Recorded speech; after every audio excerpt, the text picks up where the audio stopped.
Praise the lord, హల్లెలూయా. దేవునికి మహిమ కలుగును గాక. నా ప్రియ సహోదరి సహోదరుడా, యేసుక్రీస్తు నామములో మీ అందరికీ నా హృదయపూర్వక వందనాలు. ఈ ఉదయ కాలంలో మనం ఒక చక్కటి మాట మనం ధ్యానించుకుందాం. పరిశుద్ధ గ్రంథం నుండి, బైబిల్ నుండి. యేషయా ప్రవక్త రాసిన గ్రంథం 44వ అధ్యాయం 26వ వాక్యంలో ఒక మాట ఇలా సెలవిస్తుంది: పాడైన స్థలములను బాగు చేయవాడును నేనే. పాడైపోయిన స్థలాలను బాగు చేయవాడు నేనే. కొన్ని స్థలాలు పాడైపోయి, అంటే ఇంకా అది వీలు కుదరదు మరలా తిరిగి కట్టడానికి. దాని మరలా పునర్నిర్మాణ జరగడానికి అది సాధ్యం కాదు. అటువంటి కన్స్ట్రక్షన్స్, అటువంటి స్థలాలను, అది స్థలమైనా కావచ్చు, కుటుంబమైనా కావచ్చు, లేకపోతే బిజినెస్ అయినా కావచ్చు, ఏదైనా సరే. ఇప్పుడు ఒక వ్యక్తి అంటాడు, నేను ఇంత అప్పుల్లో కూరుకుపోయాను, చాలా అప్పులు అయిపోయాయి, నా ఆస్తులు అన్నీ అమ్మినా సరే నేను అప్పుల నుంచి బయటికి రాలని అయిపోయింది, ఇక నాకు చావు తప్ప ఇంకేది లేదు. అటువంటి స్థితి అయిపోయింది, నా చాప్టర్ క్లోజ్, చివరి అంచులో ఉన్నాను. అది ఏదైనా కానీ నా దేవునికి అసాధ్యమైనది ఏదీ లేదు. అదే అంటున్నాడు, పాడైన స్థలములను బాగు చేయవాడు నేనే. బాగు చేయవాడు నేనే, తిరిగి కట్టువాడు నేనే, లేపువాడు నేనే, పునర్నిర్మాణం చేయవాడు నేనే. నాకు అసాధ్యమైనది ఏది లేదు. ఎస్, దేవునికి అసాధ్యమైనది ఏది లేదు. ఈరోజు మనకి ఏది సాధ్యం కాదు.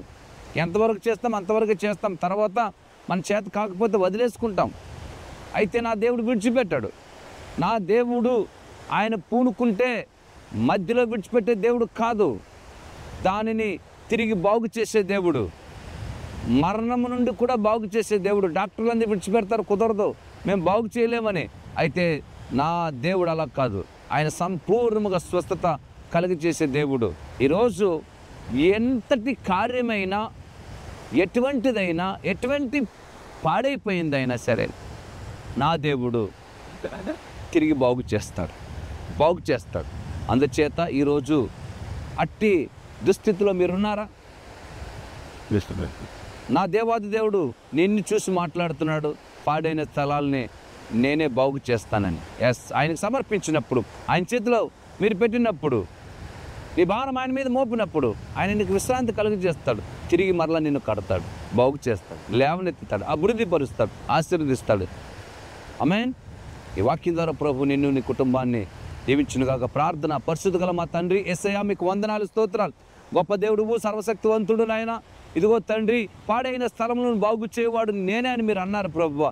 ఈ విధంగా ఎవరెవరి జీవితాలు పాడైపోయాయో, ఏ కుటుంబాలైతే పాడైపోయాయో, వ్యాపారాలు పాడైపోయాయో, ఏ స్థలాలైతే పాడైపోయాయో, మరలా తిరిగి ప్రభువా నిన్ను ఆశ్రయించిన వారిని, నిన్ను నమ్ముకున్న వారిని తిరిగి కట్టండి, తిరిగి బాగు చేయండి యేసయ్యా.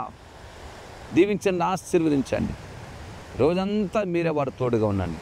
ఘనత, మహిమ, ప్రభావాలకే చెల్లిస్తున్నాం. అతి పరిశుద్ధమైన యేసు ప్రభువు నామములో ప్రార్థిస్తున్నాం తండ్రి. Amen, amen. God bless you all.